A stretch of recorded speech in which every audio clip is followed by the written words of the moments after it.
tromperie universelle comme mode de gouvernement, c'est celle de ce soir. Mais où est passée la République française? C'est celle de demain. Voilà. Donc, la tromperie universelle, je recommence, hein, mais ça sera mieux pour filmer peut-être, comme mode de gouvernement. Voilà. Alors, on l'a vu ça, je vais passer assez vite, la citation de George Orwell tirée du livre 1984. En ces temps de tromperie universelle, dire la vérité devient un acte révolutionnaire. Donc le premier chapitre, la tromperie par l'imposture, un exemple de l'attribution du prix Nobel de la paix. Donc le 12 octobre 2012, c'est une stupéfaction mondiale. Vous voyez que là, il y a plus de problème de transcodage. Le prix Nobel de la paix est décerné à l'Union européenne pour avoir contribué pendant plus de 6 décennies, c'est la situation même, hein, le document même du prix Nobel, à promouvoir la paix et la réconciliation, la démocratie et les droits de l'homme en Europe. Voilà. Alors, du coup, comme je le disais tout à l'heure, sur iTélé, l'ancien ministre, ancien commissaire européen Jacques Barrot en a pleuré de bonheur et d'émotion à la télévision en direct. Et puis, José Manuel Barroso dit « Le prix Nobel de la paix est un grand honneur pour l'ensemble de l'Union européenne, pour ses 500 millions de citoyens ». Monsieur Herman Van Rompuy, le président du Conseil européen, dit « Nous sommes tous très fiers que les efforts de l'Union européenne en faveur de la paix en Europe soient récompensés ». Madame Hillary Clinton, secrétaire d'État américaine, nous félicitons l'Union européenne pour l'attribution de son prix Nobel. Il est remarquable de voir comment l'Europe du XXIe siècle est unie et en paix, et cela n'est pas le fruit d'une coïncidence. Elle en parle en connaissance de cause. Monsieur François Hollande, qui est président de la République française, je vous signale, c'est l'Union européenne est sans doute la plus grande aventure humaine du XXe siècle après les 2 conflits qui ont ravagé l'Europe et le monde. Alors soyons-en dignes, c'est la théorie. L'Europe, c'est la paix, PAIX. Madame Merkel, c'est une décision formidable. Je dis souvent que l'euro est plus qu'une monnaie et nous devrions ne pas oublier cela justement durant ces semaines et ces mois où nous travaillons au renforcement de l'euro. On verra d'ailleurs tout à l'heure ce que pensent en réalité les Allemands. C'est un mensonge éhonté ce qu'elle dit. L'euro est plus qu'une monnaie car il s'agit de l'idée de l'Europe en tant que communauté de paix et de valeurs. Et puis donc Jacques Delors, ancien président de la Commission, tous les chefs de gouvernement et toutes les populations qui s'intéressent à l'Europe vont prendre cela pour un encouragement à la construction européenne. C'est une grande émotion pour moi car les 3 dernières années ont été extrêmement difficile. Moi, je ne suis plus aux affaires, mais j'avais prévenu que, faute d'avancer la coopération entre eux, l'union économique et monétaire ne tiendrait pas. Ce prix montre que les valeurs de solidarité et de confiance peuvent amener un monde meilleur. Vous voyez qu'il est bien question de l'euro. Vous voyez aussi poindre dans le discours de M. Delors l'idée de faire avancer la coopération pour que l'euro puisse se sauver, c'est-à-dire c'est la préfiguration de la fuite en avant vers laquelle nous sommes lancés. Alors que la situation politique, économique, sociale, monétaire et financière de l'Europe prend des proportions de désastre historique dans tous les pays de la zone euro, cette soudaine attribution du prix Nobel de la paix à l'Union européenne revêt une importance politique majeure. Il s'agit donc d'une décision hautement politique destinée à tenter de contrecarrer l'explosion de l'euro et de l'UE. Alors, la question que curieusement personne ne s'est posée, mais au fait, qui donc attribue le prix Nobel de la paix? J'ai lu toutes les exégèses sur le fait, alors 95% de ce qu'on entendait à la radio et à la télé, c'était pour chanter les louanges du prix Nobel de la paix attribué à l'Union européenne. Il y a eu un certain nombre de voix dissonantes, par exemple en Norvège, premier pays concerné, puisque le prix Nobel de la paix est octroyé en Norvège, mais aussi, par exemple, M. Nigel Farage au Royaume-Uni, même en France, il y a quand même un certain nombre de personnes, de responsables politiques qui ont dénoncé l'attribution du prix Nobel de la paix, mais personne ne s'est posé cette question bête. Vous savez que j'aime bien les questions bêtes. Personne ne s'est posé cette question bête, c'est de savoir, mais qui, au fait, attribue le prix Nobel de la paix? Est-ce que ce seraient 600 délégués du monde entier appelés à départager des lauréats? La réponse est non. Est-ce que ce serait, par exemple, 140 professeurs et experts spécialistes de droit international, du droit de la paix, œuvrant pour la paix du monde? La réponse est encore non.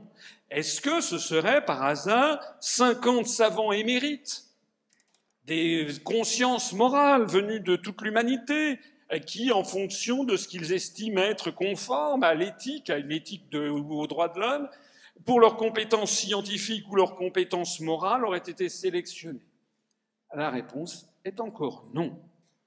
Est-ce que ce serait par hasard 20 militants pacifistes, connus pour leur neutralité, des gens qui auraient appelé, par exemple, à la fin des combats, en Afghanistan ou en Libye, ou je ne sais pas où? La réponse est encore non. Alors, eh bien alors, qui attribue le prix Nobel de la paix? Pour le savoir, qui attribue ce prix considéré comme la plus haute distinction morale de la planète, en réalité, il faut se rendre ici, Det Norske Nobelinstitut, c'est-à-dire un institut norvégien. L'Institut Nobel, vous savez qu'Alfred Nobel, qui a inventé la dynamite, avait créé des prix Nobel qui sont attribués par l'Académie de Suède, de chimie, médecine, physique. Et puis le prix Nobel de la paix, créé après coup, est attribué non pas en Suède, mais en Norvège, à Oslo. Je signale au passage que Alfred Nobel n'a pas créé de prix Nobel d'économie. Le prix Nobel d'économie a été créé dans les années 60 par la Banque centrale de Suède en l'honneur d'Alfred Nobel. Donc quand on dit le prix Nobel d'économie, c'est une façon de dire les choses. En fait, c'est un prix décerné en l'honneur d'Alfred Nobel. Ça n'en demeure pas moins que c'est assez prestigieux, mais ça n'a pas le prestige qui est attaché au prix Nobel. Alors le prix Nobel de la paix est très prestigieux parce que dans l'esprit des gens, c'est comme le prix Nobel de médecine. On découvre des choses qui sont censées sauver l'humanité. Donc on a l'impression que c'est quelque chose d'extrêmement prestigieux et extrêmement moral, mais il faut regarder qui l'attribue. Qui l'attribue? Eh bien, c'est le comité norvégien du prix Nobel. C'est-à-dire, en fait, 5 personnes. Ce sont 5 personnes ici présentes qui attribuent le prix Nobel de la paix. Lesquels sont-ce? En premier, M. Thorbjørn Jagland. D'abord, ils sont tous norvégiens, ou norvégiennes. Deuxièmement, ce sont tous des responsables politiques qui sont tous choisis par le Parlement d'Oslo, au prorata des partis politiques. Alors, le premier, c'est M. Thorbjørn Jagland, qui est donc le président du Nobel, né en 1950, autodidacte, membre du Parti du Travail, dit de gauche. Enfin, il est de gauche comme le Parti socialiste français est de gauche. Vous voyez un peu le genre. En 1990, il a publié un livre, Min europeiske drøm, ce qui veut dire en norvégien mon rêve européen. Vous voyez, il le montre ici. Donc, il fait partie d'une toute petite catégorie de Norvégiens qui sont favorables à la construction européenne. Je rappelle que la Norvège, à 2 reprises, on a demandé aux Norvégiens si vous voulez entrer dans l'Union européenne, à 2 reprises, les Norvégiens ont dit non par référendum, et on leur a dit, vous ne perdez rien pour attendre, on fera un 3e référendum et un 4e si nécessaire. Pour l'instant, la Norvège est restée en dehors. Et donc, lui fait partie de ces Norvégiens qui militent pour l'attribution, pour la construction européenne. En 1996, il est devenu ministre d'État, c'est-à-dire Premier ministre de Norvège, vous savez que c'est une monarchie. En 2000, il a été nommé ministre des Affaires étrangères, parce qu'entre-temps, il avait fait un certain nombre de bourdes. Il a à peu près la même cote en Norvège que Madame Edith Cresson, en tant que Premier ministre. C'est à peu près ce genre-là. En 2005, il a été président du Storting. C'est pas le Sporting Club, c'est le Storting, ça veut dire c'est le Parlement. Le 1er janvier 2009, il a été élu par le Storting, président du comité Nobel norvégien, en tant qu'ancien Premier ministre.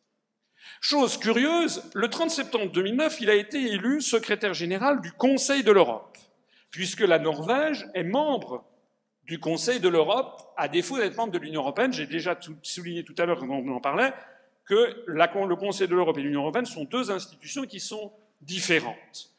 Début septembre 2009, donc après ces 2 événements quasi concomitants, les principaux partis d'opposition, le Parti du Progrès et le Parti conservateur, donc des partis dits de droite, de même que certains membres de son propre parti, le Parti du Travail, ont exigé sa démission de la présidence du comité Nobel en soulignant le risque de perte d'indépendance du comité Nobel.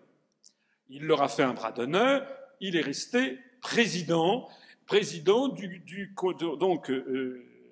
membre du secrétaire général du Conseil de l'Europe. Il pose devant le drapeau du Conseil de l'Europe. En fait, c'est le drapeau de l'Union européenne, qu'on se rappelle, parce que l'Union européenne a piqué le drapeau du Conseil de l'Europe, enfin, c'est tout un bins. Maintenant, le drapeau du Conseil de l'Europe, c'est le même avec un C à l'intérieur. Donc voilà qui est M. Jagland, c'est un des très rares responsables norvégiens européistes. C'est le deuxième des 5 membres du comité Nobel norvégien, c'est Madame Kassi Kullmann-Fiv. Madame Kassi Kullmann-Fiv, elle est à droite sur cette photo. C'était lors de la remise du Nobel de la paix au président Obama. Elle est née en 1951, elle est membre du Parti conservateur, c'est-à-dire à peu près l'équivalent de l'UMP. Donc elle a fait partie, dans ses attributions, dans cette élection des membres du Nobel, le président, il est de gauche, il est Parti du travail, elle, c'est la numéro 2, c'est la vice-présidente, elle est membre de l'UMP, c'est l'UMPS, comme diraient d'aucuns. Ancienne parlementaire jusqu'en 1997, elle a ensuite travaillé dans différentes entreprises publiques et privées comme la fameuse Statoil, la compagnie pétrolière norvégienne nationale, Radio Channel P4. Elle a été élue par le Storting en 2003 au comité Nobel norvégien, réélue en 2008 parce que ce sont des mandats de 5 ans. Ensuite, nous passons à la 3e personne, Madame Berit Reiss-Andersen. Elle est née en 1954, c'est une avocate et juriste, elle est ancien membre du Parti du travail, donc le PS local, présidente du barreau de Norvège, donc c'est un magistrat, mais elle n'a pas de compétences particulières sur la paix dans le monde. Elle a été élue au comité Nobel norvégien par le Storting le 22 novembre 2011 sur présentation du Parti du travail, et ceci pour les années 2012-2017. Donc, elle était en fonction depuis quelques mois, lorsque le prix Nobel de la paix a été attribué à l'Union européenne. Puis, nous avons la 4e personne, qui est Madame Inger-Marie Ytterhøen. Inger-Marie Ytterhøen, elle est née en 1941, elle est membre du Parti du Progrès, c'est-à-dire un peu l'extrême droite norvégienne, un peu le FN, pas tout à fait. Elle a été élue au comité Nobel norvégien par le Storting en 2000, réélue en 2005, réélue en 2010. Je trouve qu'elle est plutôt placide. Et puis, on finit le tour de table avec Madame Egot Valle. Madame Egot Valle, elle est née en 1945, elle est membre du Parti de la gauche socialiste, un peu l'équivalent du Front de gauche, un peu de chez Mélenchon. Elle a été élue parlementaire en 1997, elle a été l'une des responsables de l'organisation Nei til EU, c'est-à-dire non à l'Union européenne, non à l'entrée de la Norvège dans l'Union européenne. Elle est représentante des nonistes, dont je vous rappelle qu'ils sont majoritaires dans la population norvégienne. Elle a été élue par le Storting en 2009 au comité Nobel norvégien pour la période 2009-2014. Voilà. On suit bien tout ça? Alors maintenant, on avance. Il ne vous a peut-être pas échappé que de même que les 3 mousquetaires étaient 4, eh bien les 5 membres du comité Nobel norvégien sont 6. Parce qu'il y a ici un 6e membre dont personne ne parle jamais. D'ailleurs, personne ne parle jamais des autres. Hein. Enfin, c'est quand même... Voilà. Alors, c'est qui, ce 6e membre? Ce 6e membre, dans toutes les photos où se réunit le comité Nobel norvégien de la paix, il y figure en bonne place. Il apparaît également, vous voyez ici, derrière ce pauvre Thorbjørn Jagland, hein, imaginez Edith Cresson en norvégien, et il est là, on voit qu'il est en train, pendant que l'autre porte une médaille en chocolat, de lui dire un certain nombre de choses. On voit au moment de l'attribution du prix Nobel qu'il est derrière. C'est en fait le souffleur, hein, comme on dit dans une pièce de théâtre. On voit que lorsque le président Obama, avec son épouse, ont fait le déplacement d'Oslo pour recevoir le prix Nobel de la paix, on a l'impression que M. Barack Obama portait plus attention à ce monsieur qu'à M. Jagland, qui était quand même le président. Monsieur qui n'est rien. Hein. Enfin, il n'est rien. On va voir qui il est. Il n'est pas membre du comité Nobel. Vous voyez qu'il est à toutes les réunions du comité Nobel. Alors, qui est ce monsieur? C'est l'homme de l'ombre. Il s'appelle Geir Lundestad. C'est un Norvégien également. Il est en fait le directeur de l'Institut Nobel et il est le secrétaire du comité Nobel. En fait, c'est lui qui fait tout le boulot. Parce que vous savez, les responsables politiques, en général, ils ont un baobab dans la main. Ils sont très contents d'avoir toujours des directeurs de cabinet, des conseillers qui leur mâchent le travail. Donc, celui qui instruit les dossiers, année après année, qui les compile, qui les présente, qui, lors de ces réunions, dit « oui, moi je vous conseille ci, je vous conseille ça », devant le comité Nobel, c'est lui. Il s'appelle Geir Lundestad. Alors, ça vaut le coup de savoir qui il est. Il est né en 1945. C'est pas un jeune poulain, il a 67 ans. De 1978 à 1983, il a été chercheur en questions internationales à l'université de Harvard aux États-Unis. Rien à voir avec le pédigré des membres du comité Nobel que je vous ai montré, qui sont soit une avocate, soit des députés qui ne connaissent pas grand-chose.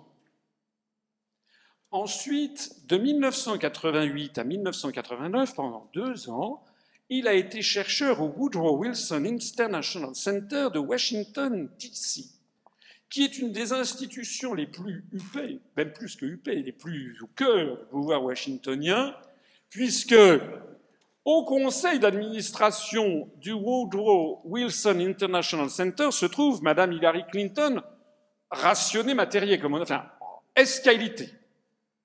Elle va être remplacée maintenant, parce que d'ailleurs, vous avez vu, ça lui a un peu tourneboulé sa fonction. Donc maintenant, c'est John Kerry qui va prendre sa place. C'est complètement intégré au pouvoir washingtonien. C'est financé par les États-Unis d'Amérique, par la présidence des États-Unis, par le département d'État. Quand vous êtes chercheur, après avoir été à Harvard, quand vous passez 2 ans là-dedans, c'est que vous êtes évidemment dans le sein des saints. Il y a une poignée de chercheurs. Et puis, vous voyez 1989 1990, il a été nommé directeur de l'Institut Nobel d'Oslo et secrétaire du comité Nobel. C'était il y a 23 ans. Ça fait 23 ans que ce monsieur norvégien, dont personne jamais ne parle, après le pédigré que je viens de vous montrer, est directeur de l'Institut Nobel d'Oslo, qui attribue le prix Nobel norvégien depuis 22 ans ou 23 ans. Ça dépend, puisqu'on est maintenant en 2013, ça fait 23 ans. Je résume. Monsieur Thorbjørn Jagland, président du comité Nobel depuis 3 ans seulement, qui a à peu près les compétences de Madame Cresson, ultra-européiste. Je ne dis pas ça pour être anti-féministe. Oui, mais Madame Cresson a quand même été la première ministre qui a fait le plus petit stage à Matignon avec 10 mois, et qui, rappelez-vous, est parti dans une, comment dirais-je, sous des flots de critiques qui venaient notamment de son propre camp. C'est M. Mitterrand qui lui a demandé de dégager. Donc M. Thorbjørn Jagland, qui n'est pas une femme d'ailleurs, est président du comité Nobel de la paix, du comité Nobel depuis 3 ans, ultra-européiste, considéré généralement en Norvège comme un homme stupide, incompétent et fat. Deuxièmement, Madame Kashi Kullmann-Five, femme d'affaires au comité Nobel depuis 9 ans. Troisièmement, Madame Berit Reiss-Andersen, avocate au comité Nobel depuis moins d'1 an, n'ayant aucune connaissance en matière internationale. Ensuite, Madame Inger Marie Gitterhorn, pas spécialement compétente, apparatchik d'un parti de droite au comité Nobel depuis 12 ans. Et enfin, Monsieur Geir Lundestad, professeur ultra compétent en questions internationales, lié aux sphères dirigeantes américaines et directeur de l'Institut Nobel et secrétaire du comité Nobel depuis 22 ans. Quiconque connaît le fonctionnement des groupes humains, des comités théodules, des comités de réflexion, a compris qui a le vrai pouvoir, qui est celui qui fixe les orientations générales et qui manipule les autres. On le voit d'ailleurs sur cette photo où on a l'impression que c'est en M. Geir Lundestad, n'est-ce pas, qui, tiens, ce sont les prix Nobel de 2011, je vais en parler dans un instant, et vous voyez, d'ailleurs, il le domine même de la stature, le président du Nobel. Alors, maintenant, nous allons faire un petit voyage. Voici une carte d'Europe, et en rouge ici, c'est la localisation, vous pourrez le faire sur Google, la localisation du comité Nobel à Oslo. Et donc, vous savez ce que l'on fait. En général, on fait une petite plongée comme ça. On va arriver progressivement, on se rapproche en montant le degré de proximité. C'est comme si on sautait en parachute pour se rapprocher de cet endroit où siège le comité Nobel de la paix. Voilà, là on passe à la vue par satellite. Et voici, on est dans la ville d'Oslo.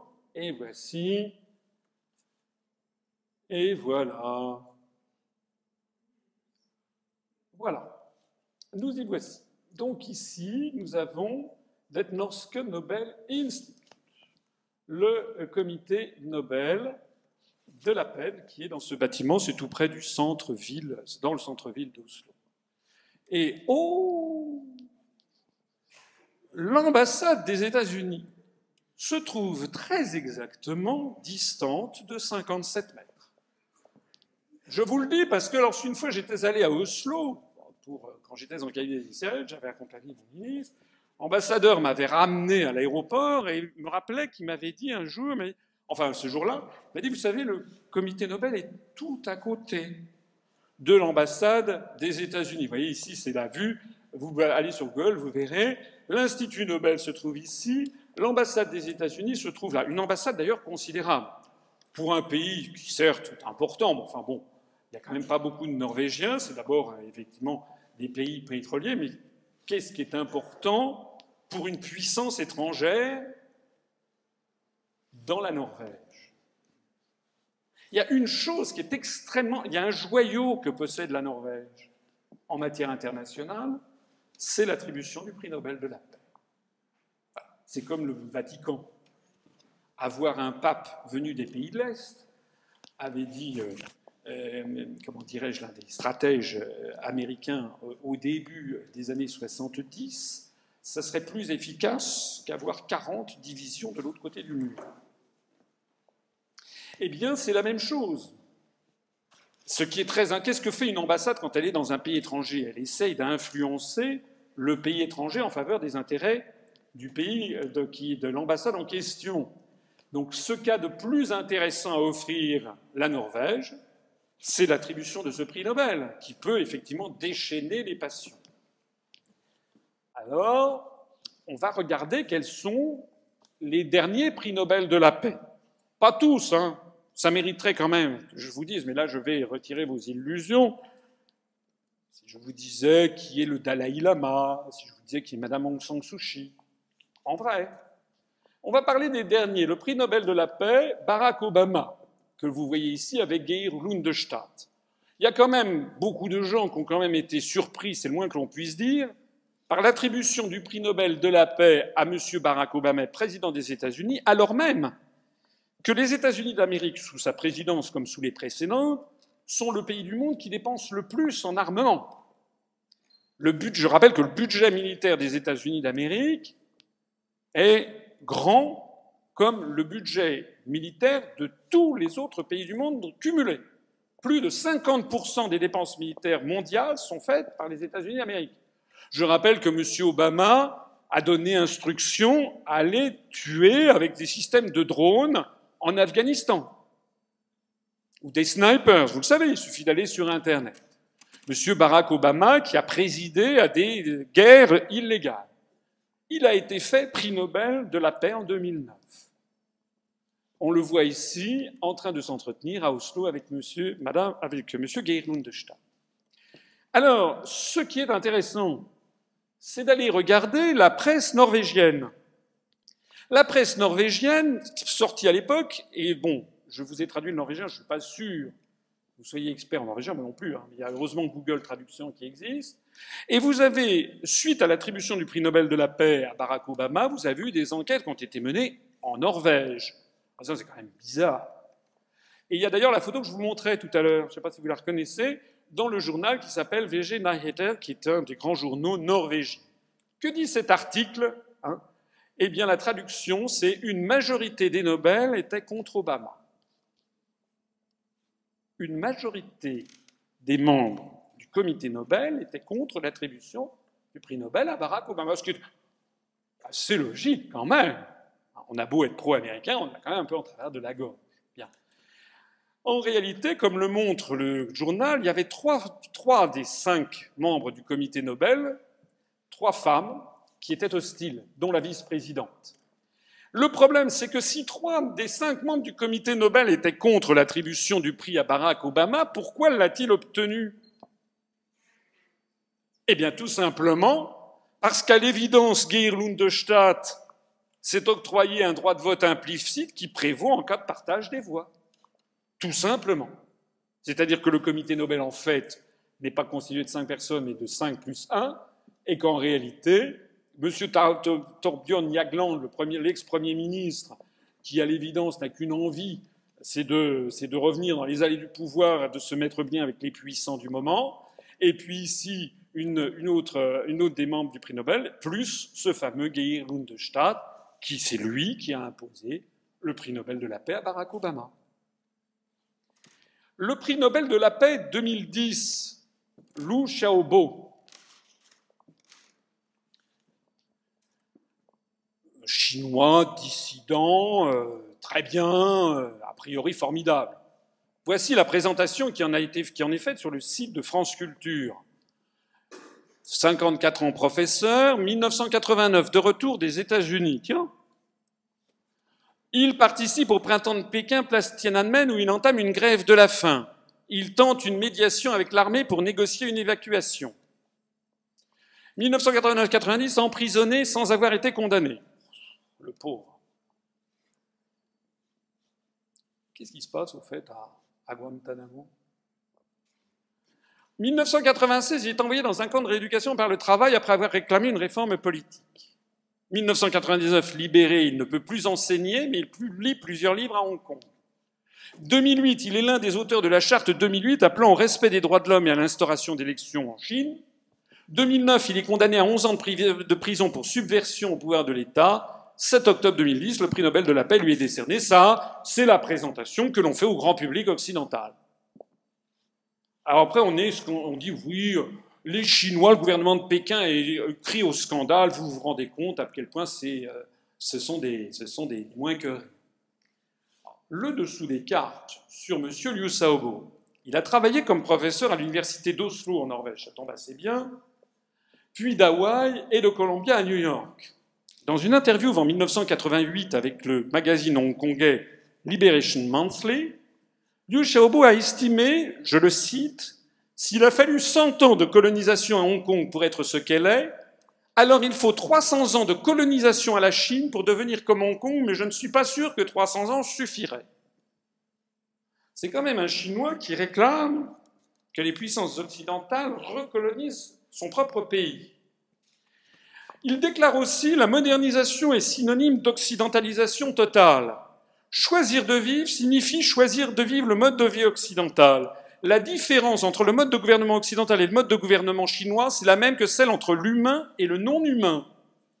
Il n'y a pas de compromis, l'occidentalisation est le choix non pas de la nation, mais de la race humaine. » En 1996, dans un article intitulé « Leçons de la guerre froide », il affirme que le monde libre, sous la direction des États-Unis, a lutté contre tous les régimes qui foulent aux pieds les droits de l'homme. Les guerres importantes menées par le gouvernement américain sont défendables sur le plan éthique. Encore une fois, je trouve qu'il a tout à fait le droit de dire tout ce qu'il veut, ce monsieur.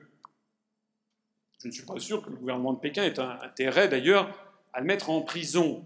Et c'est quand même curieux que voici quelqu'un qui déclare les guerres importantes menées par le gouvernement américain sont défendables sur le plan éthique et qui se voit attribuer le prix Nobel de la paix. Selon le quotidien du peuple, le Chenmin Jibao, c'est vrai que c'est le quotidien chinois. Enfin, il a commencé à travailler au milieu des années 90 pour le magazine Chine démocratique de Hong Kong, ce qui est vérifié, ce qui est avéré, qui est quand même financé par la dotation nationale pour la démocratie, c'est-à-dire la National Endowment for Democracy, la fameuse NED, dont les fonds proviennent essentiellement du département d'État américain et qui agit comme l'un des faux-nés de la CIA. C'est pas moi qui le dis, tout le monde le sait. Même Wikipédia ne le cache pas. Allez toujours vérifier Wikipédia anglais, qui est un peu moins biaisé que Wikipédia français. Il en reçoit un salaire régulier. Il reçoit un salaire régulier de la NED, c'est-à-dire de la CIA, qui a été de 23 000 $ américains en 1995. En 2004, il publie un article intitulé « Victory to the Anglo-American Freedom Alliance », où il qualifie les guerres menées par les États-Unis après la guerre froide comme étant le meilleur exemple de la façon dont les guerres doivent être menées dans une civilisation moderne. Il prédit qu'un Irak libre, démocratique et paisible va naître. Il approuve, il fait campagne pour la guerre en Irak. Donc je rappelle que c'est une guerre illégale au regard du droit international public, fondée prétendument sur des armes de destruction massive. Pendant l'élection présidentielle américaine de 2004, il félicite le président sortant George Bush de son effort de guerre en Irak et il reproche au candidat démocrate John Kerry de ne pas soutenir suffisamment les guerres américaines. Le mec, il est devenu prix Nobel de la paix. Il déclare, quelle que soit la gravité des risques encourus en abattant Saddam Hussein, l'inaction entraînerait des risques encore plus grands, comme le prouve la Seconde Guerre mondiale et le 11 septembre. À ses yeux, la guerre contre Saddam Hussein est juste. La décision du président Bush est la bonne. Je rappelle que cette guerre en Irak, illégale au regard du droit international, puisque le Conseil de sécurité n'a pas donné son feu vert en vertu du chapitre 7 de la Charte des Nations Unies. Je rappelle que cette guerre a été décidée sur des motifs faux, comme quoi Saddam Hussein et son régime auraient eu des armes de destruction massive. Je rappelle que les seuls qui avaient des armes de destruction massive, c'est la puissance attaquante des États-Unis d'Amérique. Je rappelle que cette guerre, avec les embargos et tout ce qui s'en est suivi, on en est au moins à des centaines de milliers de morts, sinon même 1 ou 2 millions de morts. De 2003 à 2007, M. Liu Xiaobo a présidé l'Independent Chinese Pen Center, un organisme basé en Suède, financé annuellement, encore et toujours, par la National Endowment for Democracy. En d'autres termes, il existe un faisceau très important d'indices pour que ce soit un agent d'influence américain. C'est quasiment certain. Le prix Nobel de la paix 2011 a été attribué à 3 dames, je vais en parler que de 2 parce que ce n'est quand même pas le cœur de ma conférence. D'abord, à Madame Ellen Johnson Sirleaf, présidente du Libéria. Elle a effectué ses études aux États-Unis d'Amérique, tiens donc. Elle a été élue présidente du Libéria en 2005. Le 5 novembre 2007, le président américain George W. Bush lui a remis la médaille de la liberté. On a l'impression, en fait, que c'est un coiffeur en train de lui faire des bigoudis. Ça aurait été une vocation préférable pour le monsieur en question. Le prix Nobel de la paix lui a été donc attribué 4 ans après la médaille de la liberté attribuée par George W. Bush, et ça s'est bien tombé parce que c'était au moment en pleine campagne électorale pour sa réélection à la tête du Libéria. Un petit peu comme si Sarkozy avait eu le prix Nobel de la paix entre les 2 tours de la présidentielle. Vous voyez ? Il existe un faisceau très important d'indices pour que ce soit un agent d'influence américain. Parce que pourquoi cette dame a-t-elle le prix Nobel de la paix? Alors il y en a une autre qui a eu le prix Nobel de la paix au même moment, en 2011. Ah oui, là on la voit d'ailleurs. Vous voyez, elle est avec le président américain dans Partners in Democracy. Elle a d'ailleurs plutôt l'air de s'ennuyer. L'autre prix Nobel de la paix 2011, c'est mademoiselle plutôt, Tawakkul Karman, qui est en partie yéménite, qui a été reçue par Hillary Clinton au département d'État américain à Washington le 28 octobre 2011, quelques jours après avoir eu le prix Nobel, qu'elle a donc partagé avec Madame Sirleaf. Elle est de nationalité yéménite et turque. Elle est née en 1979, elle avait donc 32 ans à la remise du prix Nobel de la paix, c'est un record, on n'avait jamais vu ça dans l'histoire.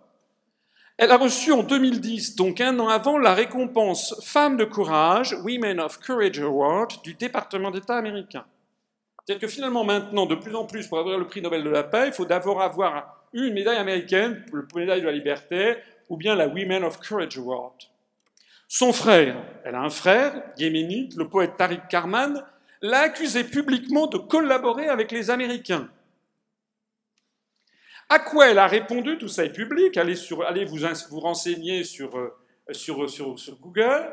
J'ai en effet, alors quand même assez fort, hein, elle a 32 ans, elle est yéménite, et voilà ce qu'elle a dit. J'ai en effet des liens stratégiques avec des organisations américaines impliquées dans la défense des droits de l'homme, avec des ambassadeurs américains et avec des officiels du département d'État américain, mais ce sont des liens entre égaux, je ne suis pas leur subordonné. Elle a quand même du cran à 32 ans, la yéménite, hein. Parce que dire qu'elle a des liens d'égo à égo avec des ambassadeurs américains et des officiels du département d'État, ça fait quand même beaucoup. Elle a évidemment soutenu les révolutions du printemps arabe, ça va de soi, c'est un agent d'influence américain. Alors maintenant, on en arrive au prix Nobel de la paix 2012, à la photo du début. Vous avez reconnu Thorbjørn Jagland au milieu des orchidées, et derrière, Geir Lundestad. Vous commencez maintenant à mieux comprendre ce qui s'est passé avec cette affaire de prix Nobel de la paix. Alors, une chose curieuse, si vous avez bien suivi ce que je vous ai montré tout à l'heure, parmi les 5 membres du Nobel, il y avait Madame Eggert-Walle, qui est l'équivalent, la représentante de l'équivalent du Front de gauche, qui était membre du Nobel. Et qui était membre de l'association non à l'UE. Vous vous rappelez, je vous l'ai dit. Bon. Alors, ce qui est intéressant, si vous allez regarder le Aftenposten, le grand journal norvégien, voilà ce qu'elle a déclaré. L'adversaire de l'UE au sein du comité Nobel était malade lors de l'attribution du prix à l'UE. C'est quand même pas de chance. Elle a un truc à faire par an. C'est être là au moment où il faut voter. Un jour sur 365, elle avait une gastro. Naturellement, je n'ai pas précisé, mais ça va de soi, que les émoluments de membres du comité Nobel de la paix sont relativement confortables. En congé de maladie, au moment de l'attribution du prix, Eggert-Walle a dit qu'elle n'aurait pas voté en faveur de l'UE si elle avait été là. Ça n'aurait d'ailleurs rien changé. Enfin, elle n'a pas démissionné. Elle n'a pas claqué la porte du truc. Où l'on retrouve Geir Lundestad. Parce que ça, c'est intéressant. Ce monsieur Geir Lundestad, dont vous avez compris que c'est lui qui choisit le prix Nobel de la paix, il y a un bonhomme. Sur 7 milliards d'habitants dans le monde, il y a un Gus qui choisit le prix Nobel de la paix, et vous avez des centaines de millions, surtout d'Occidentaux, qui sont là en admiration devant le récipiendaire du prix Nobel de la paix. Geir Lundestad, les Américains savent bien qui c'est. Il a été invité à un grand débat à l'université américaine de Berkeley, de l'université de Berkeley en Californie, le 20 septembre 2005. Je rappelle qu'il a été nommé en 90, ça faisait donc 15 ans qu'il était là. C'était il y a 8 ans. Il a donc été invité dans une conversation with Geir Lundestad, The Nobel Peace Prize on International Relations. Vous trouverez ça aussi sur Internet si vous cherchez bien. Qu'est-ce qu'il a dit? Je fais des bons extraits. The United States actually promoted European integration much more strongly than the Europeans did themselves. Bon, je vais pas. It's very unusual for an hegemon to use a political science term to actually try to build up a second center, if you will, within its sphere of influence, but the US clearly did for many decades. Je ne vais pas vous lire ça en américain, je vais vous le traduire. Les États-Unis ont promu l'intégration européenne beaucoup plus fortement que les Européens ne l'ont fait eux-mêmes. On dirait du Asselineau. Il est très inhabituel pour une puissance hégémonique, pour user d'un terme de la science politique, d'essayer vraiment de bâtir un second centre, si vous voulez, à l'intérieur même de sa sphère d'influence. Mais c'est clairement ce qu'ont fait les États-Unis depuis de nombreuses décennies. Les gens qui me disent que je suis un complotiste, il y a des gens, des antifas qui disent que je suis un complotiste. Le type qui attribue le prix Nobel de la paix, qui a été à Harvard, qui a été au Woodrow Wilson Institute, qui est présidé par le ministre des Affaires étrangères des États-Unis d'Amérique, ce type qui est au cœur des arcanes des questions internationales mondiales, il est invité à l'université de Berkeley en Californie, qui est un des plus hauts lieux intellectuels des États-Unis, et voilà ce qu'il dit. Et il poursuit en disant « The US had very strong reasons for its promotion of European integration. It was the spillover, etc. » Les États-Unis avaient des raisons très puissantes pour promouvoir l'intégration européenne. Il s'agissait d'étendre le modèle américain. C'est la façon dont les États-Unis sont organisés, c'est donc la façon dont ils ont pensé que l'Europe devait être organisée, un système fédéral d'entités beaucoup plus importantes. Alors c'est extraordinaire, parce qu'on voit bien que ce type a très bien compris que la construction européenne n'a rien à voir avec la paix. Il l'a dit en 2005. Il a dit ce que je ne cesse d'expliquer à mes concitoyens. C'est une stratégie américaine d'asservissement. Il l'a dit le 20 septembre 2005 devant l'université de Berkeley en Californie. C'est encore en ligne. Voilà. Cette analyse confirme exactement les analyses de l'UPR. La construction européenne a bien été conçue et promue depuis de nombreuses décennies, pour reprendre les termes de Geir Lundestad, par la puissance hégémonique. Moi, j'ose même pas le dire. Que dit M. Geir Lundestad des États-Unis pour étendre leur modèle à l'intérieur de leur sphère d'influence, pour le citer. Deuxièmement, le secrétaire du comité Nobel norvégien, donc ce M. Geir Lundestad, l'homme qui a fait adopter le prix Nobel de la paix à l'UE par le comité Nobel, c'est lui qui est à la manœuvre, est le premier à savoir que la construction européenne n'est pas une œuvre de paix, mais une entreprise de domestication hégémonique, décidée par les États-Unis. Alors, maintenant que vous avez cette clé de compréhension, on va pouvoir envisager ceux qui pourraient bien recevoir le prix Nobel de la paix en 2013, en 2014, en 2015. Les bookmakers peuvent ouvrir leur paris. Moi, je verrais bien pour 2013 l'Observatoire syrien des droits de l'homme, par exemple, dont M. Rami Abdulrahman, directeur de l'OSDH, c'est l'organisme qui est installé à Londres, qui compte 2 personnes, dont lui, vous le savez, et dont émanent toutes les informations sur la Syrie reprises par toutes les agences de presse et tous les médias occidentaux. Je pense qu'il est bien parti pour avoir le prix Nobel de la paix. Je pense que pour 2013 ou 2014, on pourrait avoir les Pussy Riot comme prix Nobel. Mais c'est exactement ça, je ne pousse pas le bouchon. Vu par les Chinois, la nomination de Liu Xiaobo, qui est un agent américain qui crève les yeux, ou pour les Yéménites, de Madame Tamankoul, etc., ça crève les yeux.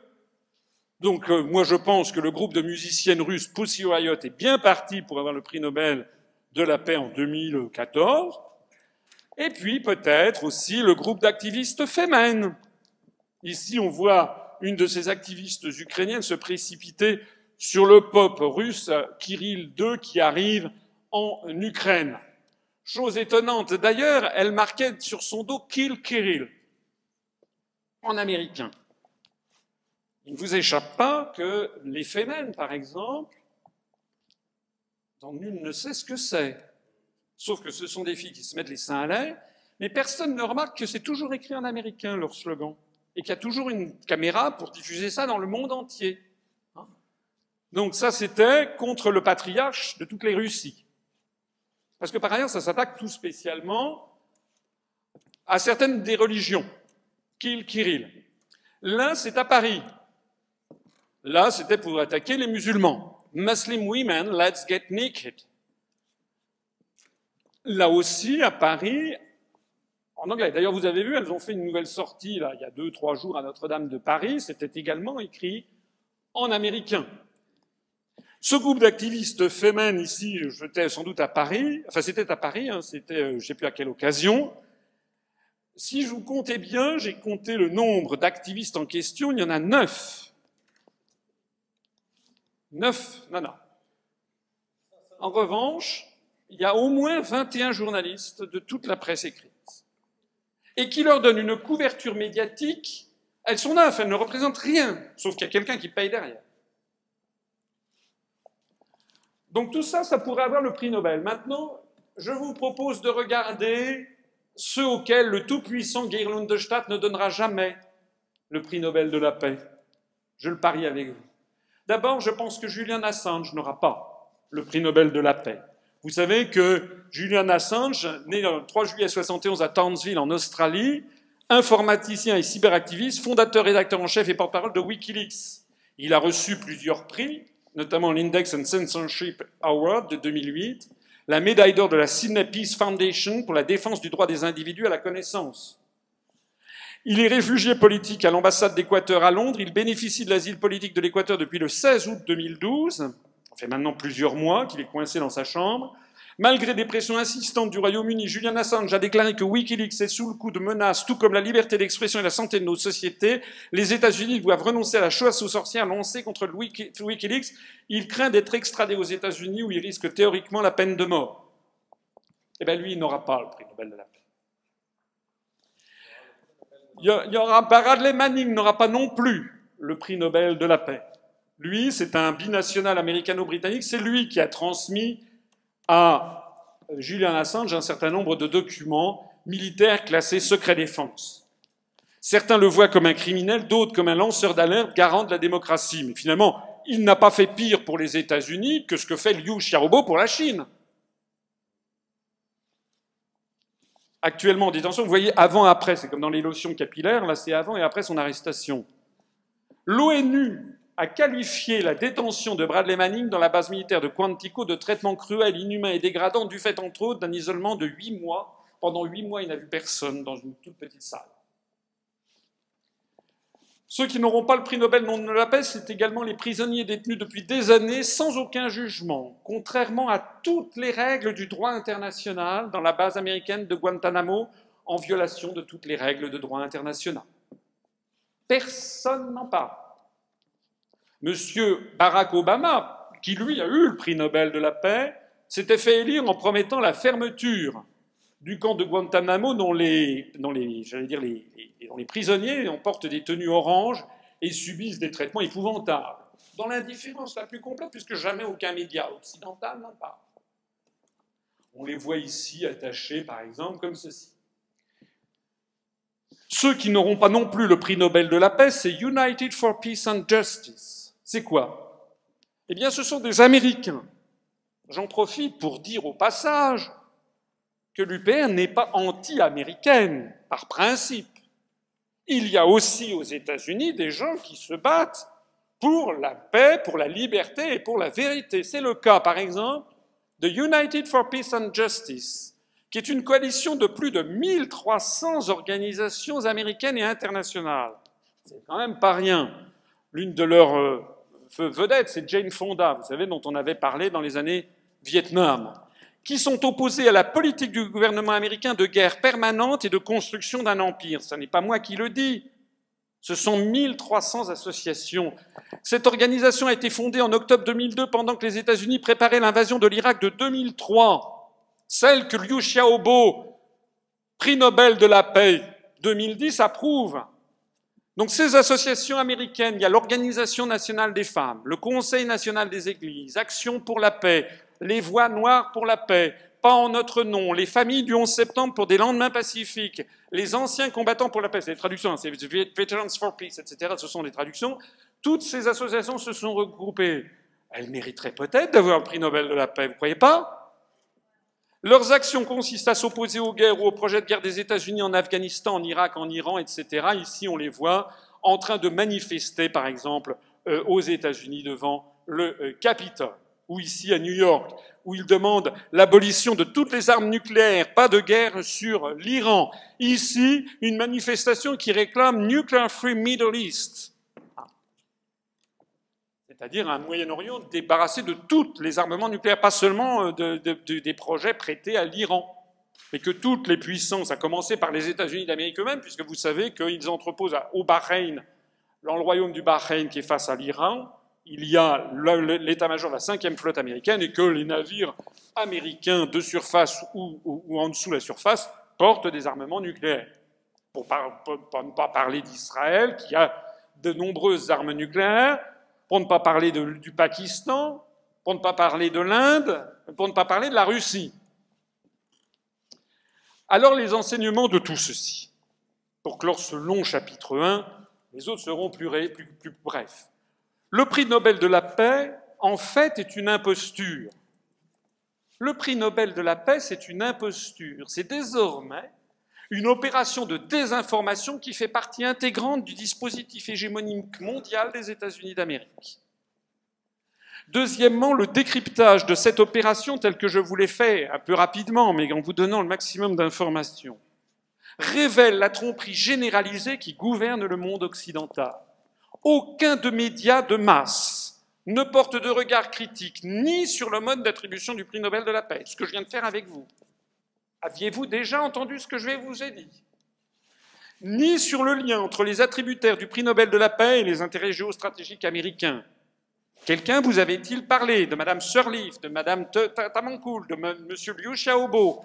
Barack Obama, oui, mais les autres? Ni sur l'infiltration et le noyautage de nombreux organismes occidentaux par les services d'influence américains. Enfin, aucun responsable politique ne fait non plus ni l'un ni l'autre. Je suis désolé de citer, mais je n'ai pas d'autres responsables, peut-être que vous allez me détromper, mais je ne connais pas d'autres responsables politiques en France qui expliquent aux Français ce qui se cache derrière cette affaire. Et du coup, qui permet de comprendre ce que c'est que la construction européenne, c'est une nouvelle preuve qui va dans le sens de toutes les analyses que je mets sur la table. Au passage, cela prouve que le cynisme des manipulateurs n'a aucune limite.